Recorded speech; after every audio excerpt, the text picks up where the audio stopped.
Assalamualaikum warahmatullahi wabarakatuh. Innal hamdalillahi nahmaduhu wa nasta'inuhu wa nastaghfiruh wa na'udzubillahi min syururi anfusina wa min sayyiati a'malina. May yahdihillahu fala mudilla lahu wa may yudlilhu fala hadiyalah.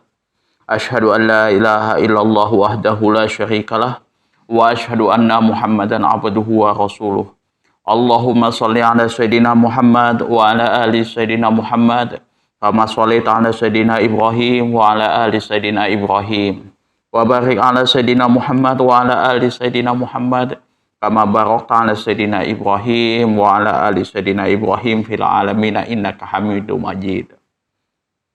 Rabbi shrah li sadri wa yassir li amri wahlul 'uqdatam min lisani yafqahu qawli. Amma ba'du. Hadirin hadirat jamaah kaum muslimin wal muslimat yang dirahmati oleh Allah Subhanahu wa taala. Kali ini kita akan membahas tentang hadis 274 yang mana hadis ini membahas tentang salat sebagaimana Rasulullah salat. Ya. Hadis ini kurang lebih sama dengan hadis-hadis yang sebelumnya ya. 269 267 sampai 268. Cuman di sini yang meriwayatkan hadisnya adalah Sayyidah Aisyah radhiyallahu anha. Wa an Aisyah radhiyallahu anha qalat kanu Rasulullah sallallahu alaihi wasallam yastaftihu sholata bitakbiri wal qira'ata bilhamdillahi rabbil alamin wa kana idza raka'a lam yushkhis ra'sahu wa la yusawwibhu walakin baina dzalik wa kana idza rafa'a min ruku'i lam yasjud hatta yastawiya qa'iman wa kana idza rafa'a ra'sahu fi minas sajadati lam yasjud hatta yastawiya jalisan. Wa kana yaqulu fi kulli rak'ataini tahiyata wa kana yafrisu rijlahul yusra wa yunsibul yumna wa kana yanha an uqbatis syaitan wa yanha ayyaftarisa rajulu wa yanha ayyaftarisa rajuli zira'aihi tirasas sab'i wa kana yakhtimu sholata bitaslimi akhrajahu Muslim wa lahu illatun. Wa an Aisyah radhiyallahu anha qalat, dari Sayyidah Aisyah radhiyallahu anha, semoga Allah meridhoi atas beliau, qalat telah berkata, karena Rasulullah sallallahu alaihi wasallam Rasulullah sallallahu alaihi wasallam senantiasa yastaftihus sholata bitakbir, memulai sholatnya dengan takbir, yaitu takbiratul ihram, wal qira'ata bilhamdillahi rabbil alamin, dan membaca bilhamdillah, yaitu bilhamdillahi rabbil alamin, yaitu surah Al-Fatihah. Ini yang dimaksud dalam hadis.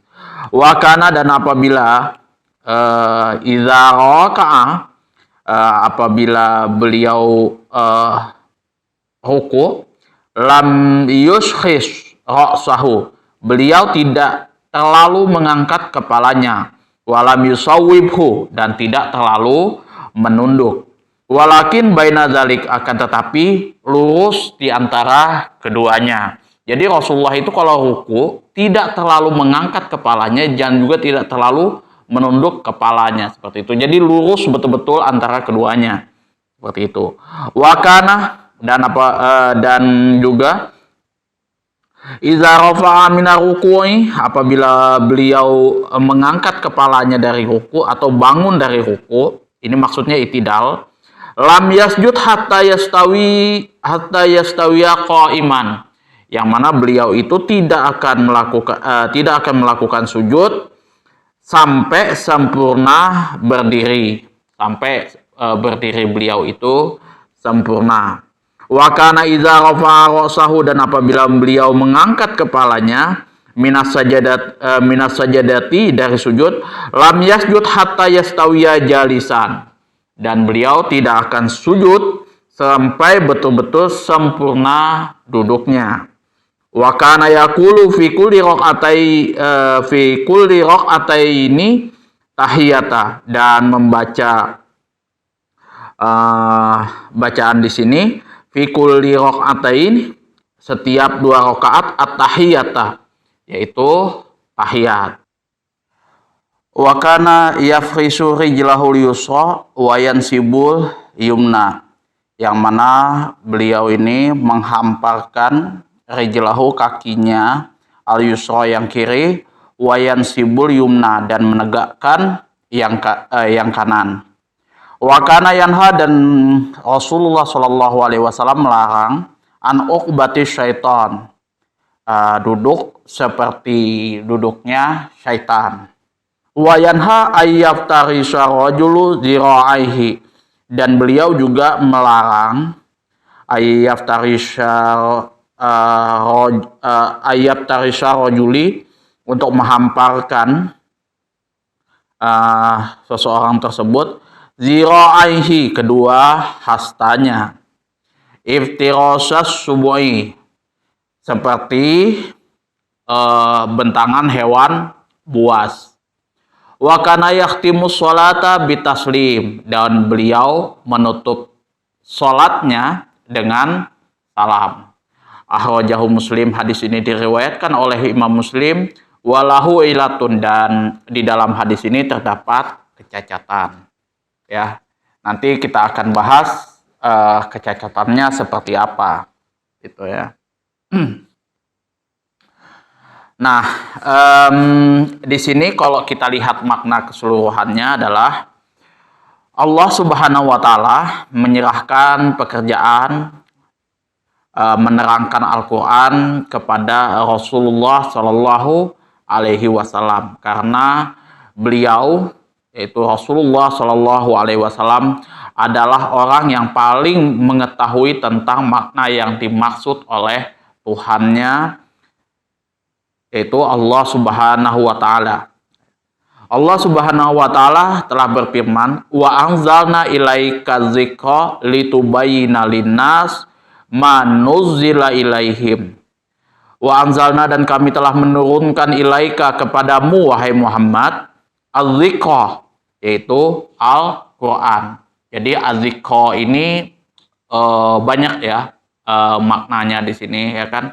Kalau Al-Quran itu ada beberapa macam nama. Salah satunya az-dzikra, kemudian az-zikru itu juga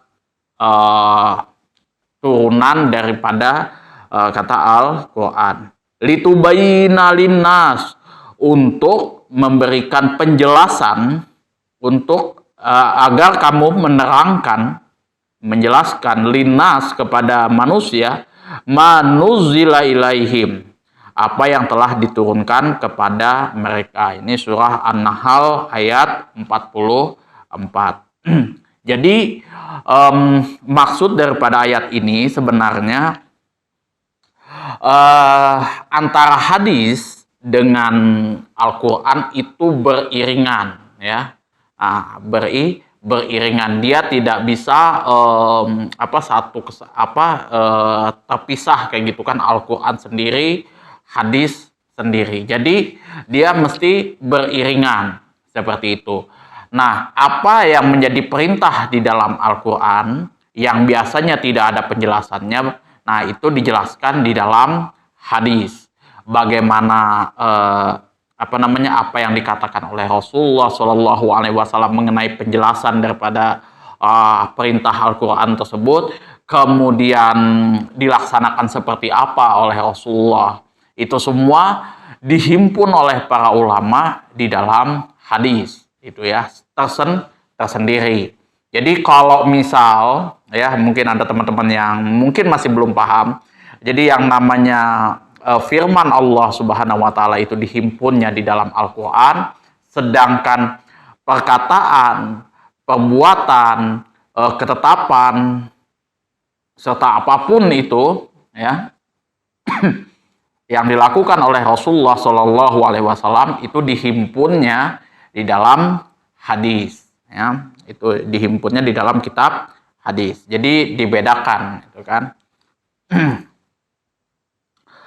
Maka Nabi Shallallahu Alaihi Wasallam menerangkan kepada kita tentang tata cara sholat melalui sabdanya dan memperagakannya pula kepada kita melalui perbuatannya. Untuk itu beliau bersabda, "Shollu kama ra'aitumuni usolli." Sholatlah kalian sebagaimana kalian melihat aku sholat. Itu ya. Ini sudah ada ya kan. Jadi misal di dalam Al-Quran itu ada aqimus sholah wa atuz zakah. Nah, kemudian cara Rasulullah itu sholat seperti apa itu dijelaskan di dalam hadis, ya. Makanya di sini ada perintah shollu kama ra'aitumuni usolli. Oleh sebab itu para sahabat sangat memperhatikan semua ucapan dan perbuatan Rasulullah Shallallahu Alaihi Wasallam. Buktinya sebagaimana yang digambarkan oleh Ummul Mukminin, yaitu Sayyidah Aisyah, kepada kita dalam hadis ini, yaitu tentang sholat Rasulullah Shallallahu Alaihi Wasallam. Nah, kemudian nanti di sini akan kita jelaskan satu persatu di dalam analisis lafadz. Yaftatihu sholata bitakbir. Ini maksudnya adalah membuka sholatnya dengan takbiratul ihram. Jadi ini kita sudah bahas ya takbiratul ihram di dalam kitab-kitab fikih dan juga apalagi kitab Al-Askar, itu bagaimana tata cara takbiratul ihram, ya. Kemarin juga kita sudah bahas takbiratul ihram itu hadwal mang kibaih, ya. Kemudian di sini yakni memasuki sholat dengan membaca kalimat Allahu Akbar. Menurut Imam Abu Hanifah, masuk ke dalam sholat cukup dengan menyebut kalimat apapun yang mengagungkan Allah Subhanahu wa Ta'ala, seperti Allahul A'zam atau Allahul Ajalu dan lain sebagainya. Kalau Imam Syafi'i, Imam Malik, Imam Ahmad bin Hambal itu kalau kita masuk kepada sholat mengangkat tangan kayak gini, takbiratul ihram, bacaan yang mesti dibaca itu Allahu Akbar. Itu kalau kita cek di kitab-kitab mazhab Syafi'i, ini salah satunya mesti Allahu Akbar. Tidak bisa digantikan dengan lafadz-lafadz yang lain. Tapi berbeda kalau dengan Imam Abu Hanifah, bisa mengganti dengan kalimat-kalimat yang intinya di sini adalah mengagungkan Allah Subhanahu wa Ta'ala. Jadi sangat bertolak belakang dengan kitab-kitab yang sudah teman-teman pelajari di dalam kitab Safinatun Najah, kemudian Fathul Qorib, dan beberapa kitab yang lain yang bermazhab Syafi'i. Kalau Imam Abu Hanifah itu beda lagi, dia punya pandangan. Yang dimaksud dengan Alhamdulillahirabbil alamin di sini adalah surat Al-Fatihah, ya. Jadi di sini gimana tadi tuh? Sorry.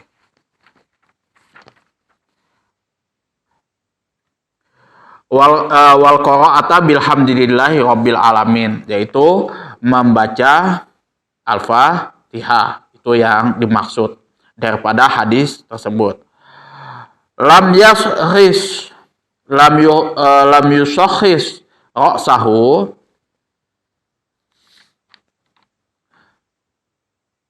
lam yushkhis ra'sahu, ini yang dimaksud adalah tidak pernah mengangkat kepalanya. Jadi Rasulullah itu nggak pernah mengangkat kepalanya seperti ini. Jadi kalau kita rukuk tuh nggak mendongak kayak gini, tuh ya. Lam yusawwibhu, dan juga tidak menundukkan kepalanya. Jadi kalau kita rukuk itu kepala kita tuh nggak tunduk ke bawah seperti ini, ya, melihat ke bawah lagi. Jadi betul-betul lurus seperti ini ya, nggak ke atas seperti ini, mendongak seperti ini kepalanya, nggak terlalu turun ke bawah. Walakin baina zalik, melainkan pertengahan di antara keduanya, dengan pengertian bahwa beliau menjadikan kepalanya sejajar rata dengan punggungnya bila sedang ruku. Jadi betul-betul sejajar seperti ini, lurus ketika sedang ruku. Nggak terlalu mendongak, nggak terlalu menunduk, seperti itu. Lam yasjud hatta yastawiya qa'iman. Yang mana beliau hal ini mengisyaratkan kepada tumak ninah dalam itidal dari ruku. Jadi ketika kita itidal itu mengangkat kepala bangkit dari ruku itu hendaklah melakukan tumak ninah ya terlebih dahulu agar semua anggota tubuh tetap pada tempatnya masing-masing selama bacaan subhanallah. Lam yasjud hatta yastawiya jalisan. Hal ini juga mengisyaratkan kepada tumak ninah dalam duduk di antara dua sujud. At-tahiyah di sini maksudnya adalah membaca tasyahud. Nah, tasyahud disebut tahiyat karena tahiyat merupakan bagian daripada apa yang terkandung di dalamnya. Jadi yang di dalamnya itu ada at-tahiyatul mubarakatuh sholawatut thayyibatul lillah itu. Ada yang mengatakan tasyahud, ada yang mengatakan tahiyat. Itu sama-sama itu. Ya. Yaftarishu rijlahul yusra. Duduk iftiros dalam tasyahud yang pertama dinamakan demikian karena yang bersangkutan akan berdiri lagi sesudahnya. Jadi duduk iftiros ini adalah di dalam tasyahud. Di dalam tasyahud yang pertama dinamakan demikian karena seseorang tersebut akan berdiri lagi sesudahnya. Yanha, yang dimaksud yanha di sini menunjukkan makna makruh ya, bukan haram. Uqubatus syaitan, cara duduk syaitan yaitu dengan meletakkan kedua telapak tangan pada tanah. Itu. Kemudian sedangkan kedua betis dan pahanya ditegakkan serta duduk dengan kedua pantatnya. Cara duduk ini disebut dengan iq'a ya.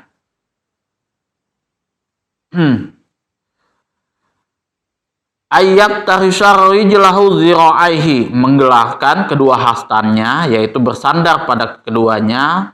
Hal yang disunahkan ialah hendaknya seseorang tersebut meletakkan kedua telapak tangannya pada tanah dan mengangkat kedua hastanya. Ibtiros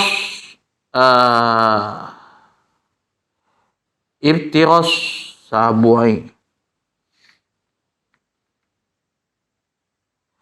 Ibtirosas sabuai. Itu ibtirosas sabu'i, yaitu meletakkan kedua hasta. Nah, meletakkan kedua hasta ke tanah ketika sujud. Jadi seperti inilah ya, sujud itu tidak boleh.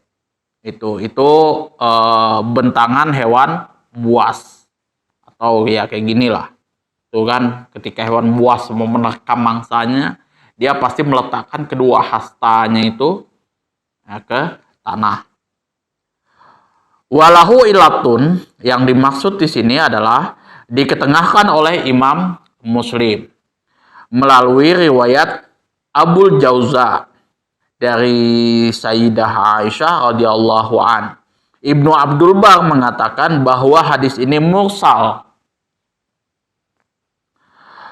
Mursal ini terputus dia di bagian. Ada yang mengatakan dia terputus di bagian sahabat, ada yang mengatakan bahwa dia bisa terputus di bagian manapun. Itu mursal. Karena Abul Jauza belum pernah mendengar dari Sayyidah Aisyah.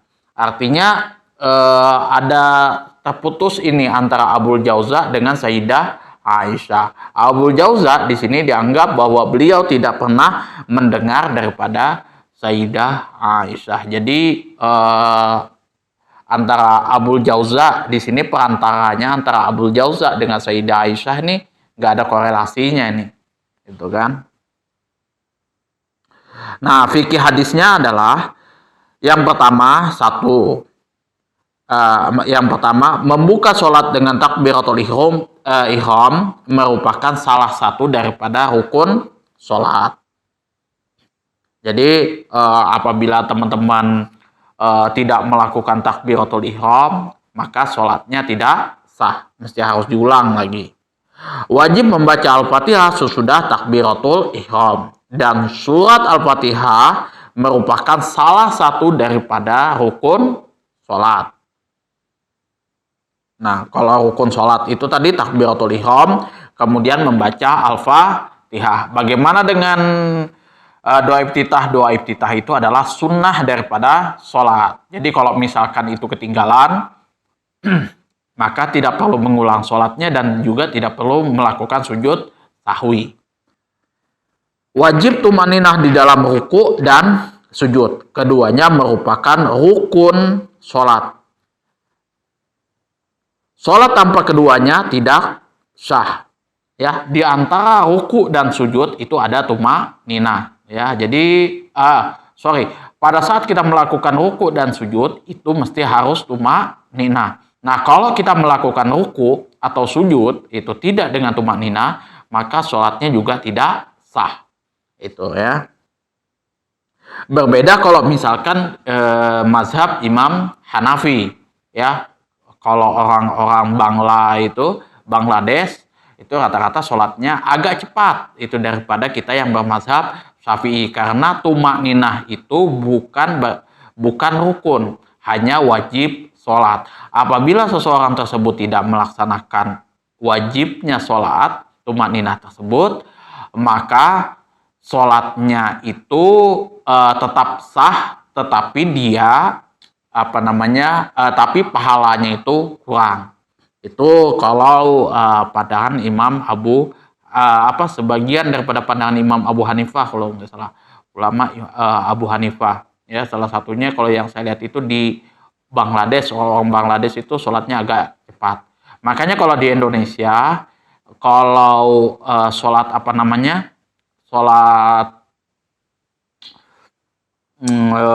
sholat tarawihnya atau agak cepat gitu kan, nah itu sampai ada yang memecah rekor tercepat sedunia itu ya jujur aja itu mengambil pandangan daripada Imam Abu Hanifah, ya walaupun juga agak secepat itu juga, ya kan. Kemudian duduk dalam sholat dilarang menyerupai duduknya anjing dan cara mendekamnya binatang buas itu. Kemudian membaca tasyahud pada setiap 2 rakaat. Membaca tasyahud pada setiap 2 rakaat. Tasyahud pada rakaat terakhir merupakan rukun daripada sholat, ya. Jadi tasyahud pada rakaat terakhir merupakan daripada rukun sholat. Nah, yang keenam, menutup sholat dengan bacaan salam. Menurut jumhur ulama, salam pertama merupakan rukun daripada sholat. Assalamualaikum warahmatullah. Nah, kemudian lain halnya dengan mazhab Hanafi yang mengatakan bahwa keluar dari sholat itu boleh dengan salam dan boleh dengan yang lainnya yang bertentangan dengan sholat. Misalnya berbicara, berhadas, atau berdiri. Jadi kalau teman-teman ya, misal di daerah mana, kayak gitu, di daerah Bangladesh atau apa yang bermazhab Hanafi, kalau misalkan dia mengakhiri salamnya tidak dengan salam, langsung dia berdiri, misalkan seperti itu, atau berbicara, itu jangan sampean komplain. Itu mazhabnya Hanafi, gitu ya. Jadi bisa dengan salam atau dengan selainnya, itu. Kalau yang kita lihat ya, kalau misalkan mayoritas di Indonesia itu Assalamualaikum warahmatullah, Assalamualaikum warahmatullah. Itu kalau misal kita mau mengakhiri sholat kita, ya. Itu. Kalau misal kita langsung berdiri kayak gitu nggak ada salam, itu kalau untuk orang Indonesia tuh masih awam, ya, masih awam betul, itu pasti sudah sesat gitu kan. Itu.